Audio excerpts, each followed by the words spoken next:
Good morning, everybody, and this is your Forex day trade setups for today. So starting off with Euro-USD as normal. We're in a downward trend at the moment on the 8 hour, and it's been a pretty tight trend this week. A little bit of an up, big down, nice retracement. So, logically we should be looking for another move to the downside. So on the hour, a little bit of a different picture forming because it looks like we've had a pretty solid move up above the moving averages, coming back to test the lower moving averages. Oscillators also lining up quite nicely for a break higher as well. For me at the moment, this is sideways.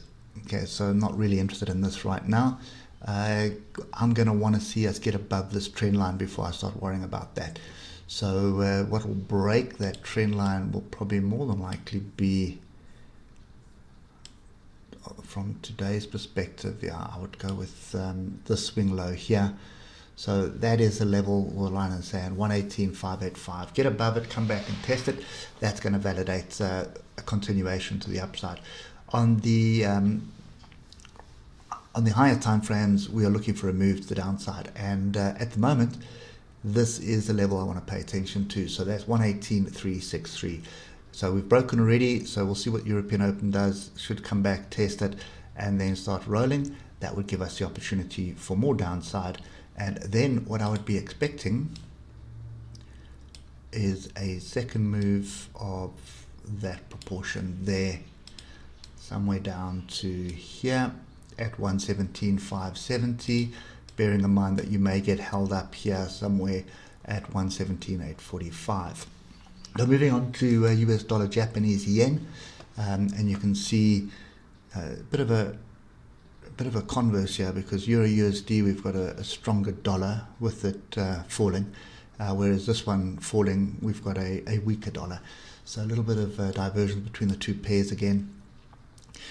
For me at the moment on the 8 hour, this could be flipping.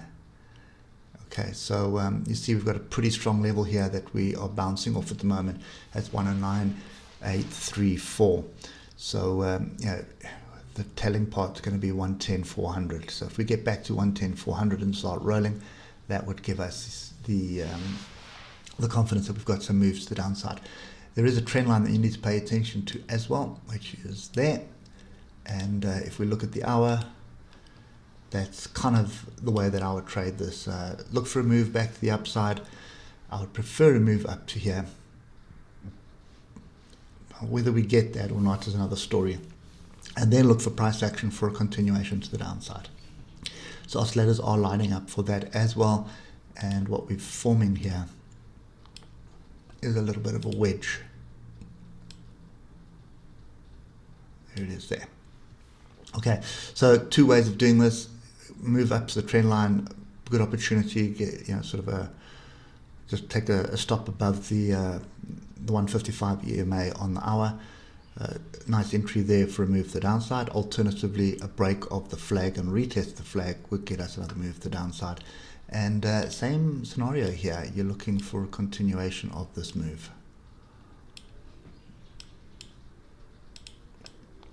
And that's going to take you down to 109. And let's just see on here what it is. That's a distinct possibility, but there is a bit of a hurdle in amongst that. So that would take us to 109.336. British pound, Japanese yen, next pair on the review this morning, and pretty much had a fairly strong break after a bit of indecisiveness, and then it's had a strong break to the downside. We're grouping quite nicely here. The bounce is coming off support at the moment. So trend is down on the hour. There's no debate about that. Trend is also down on the 8 hour. Well, it's just we've got the crossovers now. All the moving average crossed over and pointing down. You just don't want to be short at this down at the bottom here. You want to be short a little bit higher up.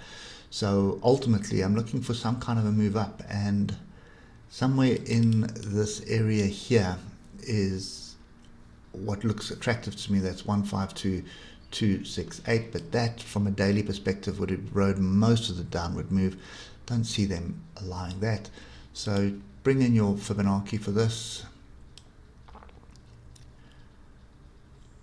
and you can see we're rejecting the 50%. There's a 61.8.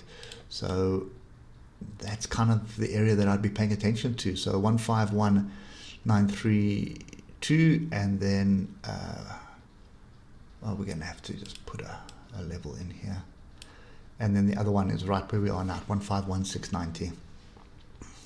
Just delete this, and or alternatively get a break of the flag. So break and retest of the flag, continuation to the downside. So there's more downside coming there from what I can see. Euro British pound, so this messy downtrend continues. You can see how we keep coming up to the 155 EMA on the 8 hour, and we keep rejecting it and then moving down. Yesterday was no exception. We had a strong move off the bottom, a massively strong move off the bottom, and got above the moving averages again, but we are sort of forming a range, or we top of range. Hard to ascertain at the moment. Oscillators are indicating for another move to the upside. So this one is fairly simple. You're looking for your London breakout strategy, and at the moment that looks like there's your range. So break the bottom of the range. I'd expect us to come down here to 0.85700. If we find support there, a good possibility of an opportunity to buy into this for a move up. If we break this range to the upside, then definitely looking to retest the top of the range at 0.86145. Get through that and retest it, then we could have a potential trend reversal on the cards. But at the moment, I think this is sideways, so I'm still sit on hands for it. Anyway, that's it for me this morning. Hope it helps, and we'll catch you later. Cheers for now.